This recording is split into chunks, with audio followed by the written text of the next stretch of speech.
Et nos auditeurs qui nous rejoignent à 13h33 sur Europe 1, on continue à décrypter l'actualité. J'en parlais il y a quelques secondes. La disparition donc du romancier franco-algérien Boualem Sansal en Algérie depuis samedi dernier, qui suscite de nombreuses craintes en France jusqu'à l'Élysée. Un événement qui intervient dans un contexte diplomatique particulièrement tendu entre la France et l'Algérie. On va écouter Bruno Retailleau, première réaction du gouvernement. Il était ce matin en déplacement en Haute-Loire au micro de Maï-Hélène Trémollet. Boualem Sansal, je communiquais avec lui il y a quelques jours, quelques semaines.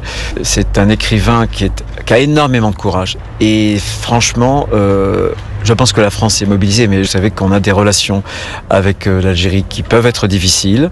Boualem Sansal a une nationalité algérienne, mais aussi française. Et qu'à ce titre-là, il est parfaitement normal que c'est un compatriote. On se mobilise totalement. C'est un symbole. Voilà, aucune réaction à ce stade des autorités algériennes. Raphaël Steinville, beaucoup d'inquiétudes pour une personnalité qui avait été prévenue des risques qu'il encourait à aller en Algérie.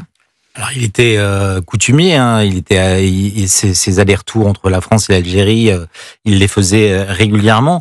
Moi, ce qui m'interroge, c'est que certes, Boualem Sansal a obtenu la nationalité française il y a peu, mais s'il n'était qu'algérien, il faudrait malgré tout, et peut-être encore plus, le soutenir, parce que le combat de Boualem Sansal contre les islamismes, les propos qu'il tient à l'égard du régime en font une personnalité qu'il faut pouvoir défendre. Je pense que malheureusement, peut-être qu'on va redécouvrir à l'occasion de ce silence forcé de cet écrivain majeur, les avertissements qu'il lance à l'Occident depuis plusieurs années, et que beaucoup de nos dirigeants se gardent bien d'entendre ou d'écouter avec toute l'attention qu'il faudrait. C'est terrible à dire, mais je pense que dans cette absence de cet écrivain, cette absence forcée, on va peut-être redécouvrir tous les avertissements qu'il a lancés ces dernières années à l'Occident, et qui se concrétisent presque concrètement avec son incarcération aujourd'hui. Comment est-ce que vous interprétez son incarcération, Gilles-William Gonadel ? Comme un signe de plus de la très grande radicalité de la dictature algérienne et de sa détestation grandissante de la France. Bon, en dehors de ça, moi, des gens comme Boualem Sansal ou Kamel Daoud m'inspirent de profonds sentiments de fraternité et d'admiration. Je vous avoue que je ne comprenais pas très bien, mais ça fait 10 ans que je pense à ça, comment des gens comme Kamel Daoud et Boualem pouvaient vivre en Algérie tranquillement. Ce qui m'étonne, parce que Raphaël le disait, il est allé régulièrement en Algérie, sauf que là, cette fois-ci, oui, mais là, ils l'ont incarcéré. Là, c'est chaque jour que Dieu ou diable fait, l'Algérie donne des signaux d'agressivité plus grands à l'égard de la France.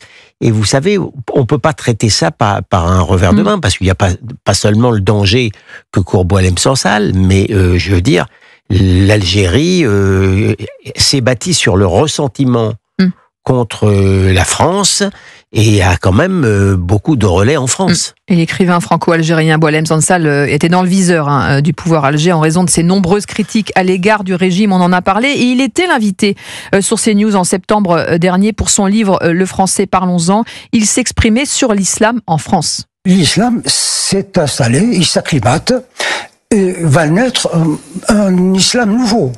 L'islam des chiites n'est pas celui des sunnites, l'islam algérien n'est pas celui des Marocains. Il y a un islam nouveau.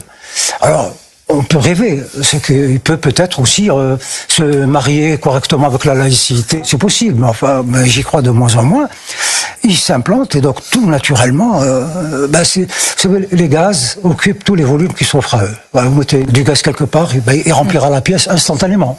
En face, il n'y a pas une religion pour le stopper, il n'y a pas une idéologie pour le stopper. Voilà, Boualem Sansal sur CNews, l'écrivain franco-algérien qui veut réagir. Moi, ce que je trouve très intéressant dans ce qu'il dit de l'islam qui se développe aujourd'hui, c'est qu'il parle d'une religion qui a été déspiritualisée. C'est-à-dire que effectivement, ce n'est ni le chiisme ni le sunnisme qui s'impose, mais c'est vraiment une idéologie qui est aujourd'hui en train de gangréner nos sociétés sans que on s'aperçoive du danger que cela nous fait courir. Et ça met effectivement de l'huile sur le feu entre les relations entre la France et l'Algérie. On le rappelle, l'appui de Paris au plan d'autonomie marocain pour le territoire disputé du Sahara occidental fin juillet. Donc ça a dû inverser la tendance aussi. Je trouve que c'est quelqu'un d'honnête et qui sait, qui se connaît les liens entre ce Sahara-là et le Maroc. Voilà, mais ce qu'on vient d'entendre de Boualem sur l'implantation islamique ou de l'islam en France, quelqu'un d'autre le dirait qu'il serait taxé pour le moins d'extrême droite.